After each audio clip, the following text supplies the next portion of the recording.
when Earth answered back. In the shimmering halls of the Chronos Spire, knowledge was the only currency. Alara, a young initiate with a mind for forbidden history, spent her cycles scouring the deep archives.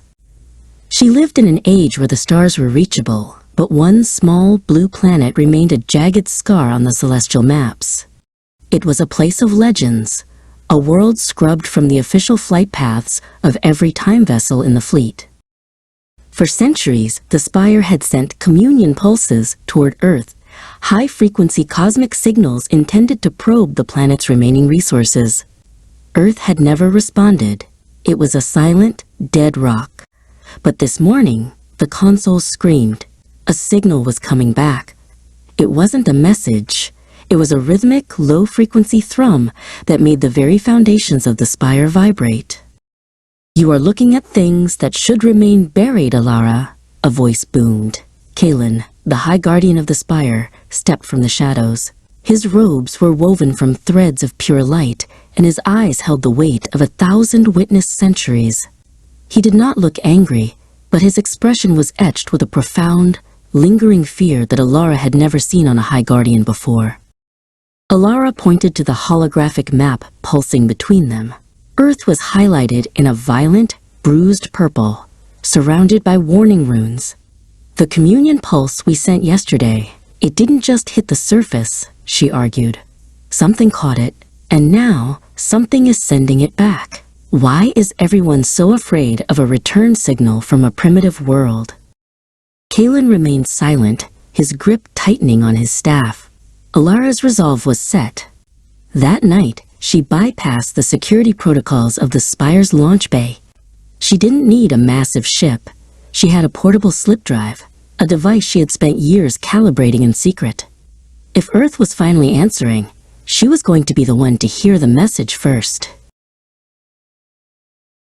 The transition was unlike any she had experienced. Usually, time travel felt like a smooth glide through silk, but the approach to Earth felt like being dragged through broken glass. The colors of the universe bled into a sickening gray, and the sound of 1 billion ticking clocks screamed in her ears.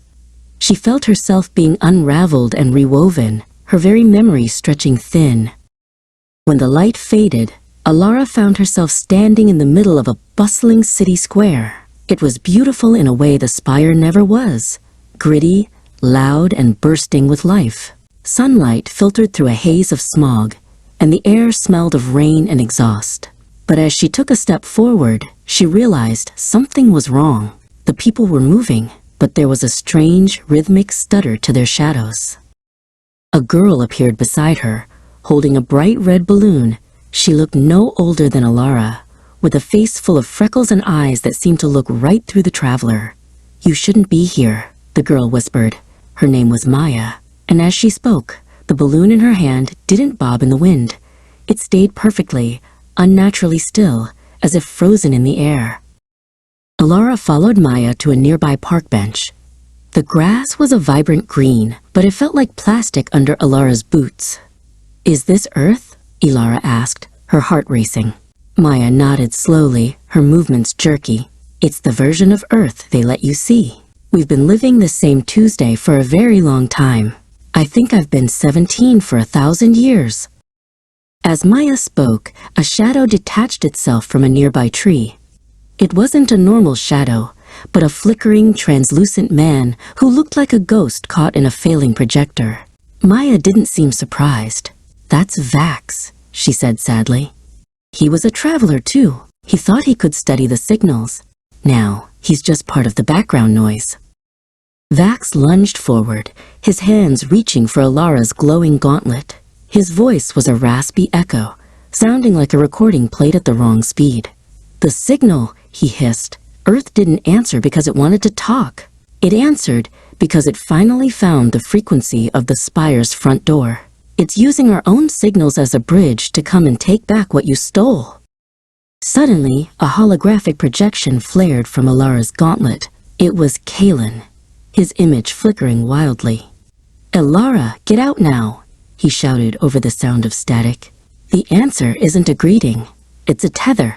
Earth has latched onto your slip drive signature. It's using you to pull the sinkhole into the spire. If you stay, the loop will consume everything.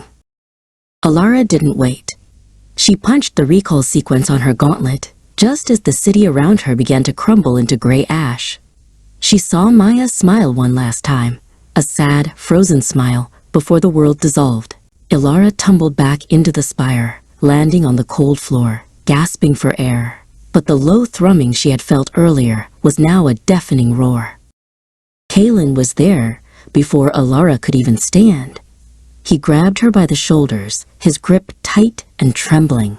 "Tell me you didn't touch the ground with your bare skin," he demanded. Alara looked at her right hand. A small patch of skin on her palm was beginning to vibrate, flickering in and out of existence like a dying candle. "What is happening to me?" she whispered.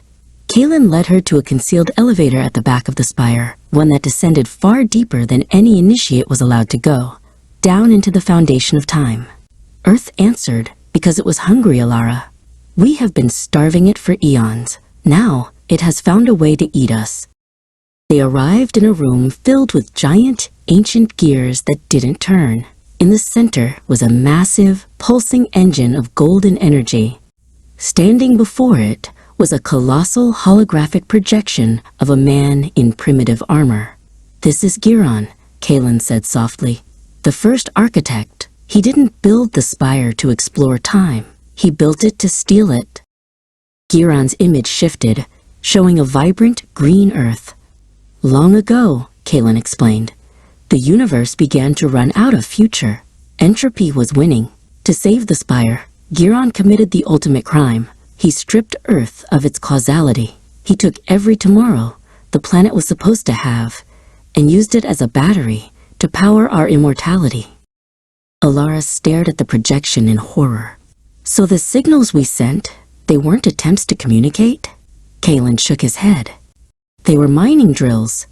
We were looking for the last drops of time. But Earth finally learned to catch the drill. It sent the signal back to follow the cable home.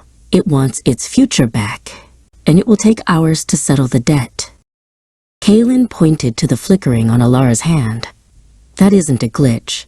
It's a leak. You are the bridge. The answer is flowing through you. The Earth is reaching through the signal you brought back, trying to pull the spire's stolen time back into its empty heart. The spire is already starting to loop. Look at the gears." Giron's recorded voice boomed from the hologram. "The terrifying reason we stay away is that Earth is not a graveyard. It is a predator. It has evolved to hunt those who still have a destiny. It has answered our call not to join us, but to replace us. It is the cosmic vacuum of potential." Alara felt a tug at her chest. She realized that Maya and Vax weren't just victims. They were the bait that Earth used to ensure a traveler would bring the signal back into the spire's heart. "I can feel them," Alara gasped. "Maya is right there, on the other side of the signal. She's not asking for help anymore. She's demanding payment." Suddenly, the air in the foundation room began to ripple. Maya appeared not as a girl, but as a shimmering, ghostly tear in reality. She reached for the golden engine, her fingers turning into long, dark shadows that absorbed the light. "The signals were so loud," Maya's voice echoed. "They kept us awake in the dark. Now, we are coming to the light." Kalen raised his staff, a wall of blue light erupting between them and the ghost. "She is the answer," he yelled. "Alara, the slip drive in your gauntlet is the anchor. If you don't destroy it, she will drain the engine, and the spire will vanish into the sinkhole. But if you destroy it, you'll be the one to pay the price for the connection." Alara looked at Kalen, then at the girl who had been 17 for 1,000 years. She realized the spire was a palace built on a stolen foundation. "The signal didn't start this," Alara said firmly. "We did. It's time to stop the theft." She didn't destroy the gauntlet. She reversed its polarity, forcing the engine's energy into the signal bridge. With a final surge of power, the stolen future flowed back down the signal line. In the city square on Earth, the sun finally began to move. Maya's balloon drifted away into the sky. Alara sat on the park bench next to Maya, no longer a traveler, but a resident of time. The spire was gone, but for the first time in history, the Earth had a tomorrow.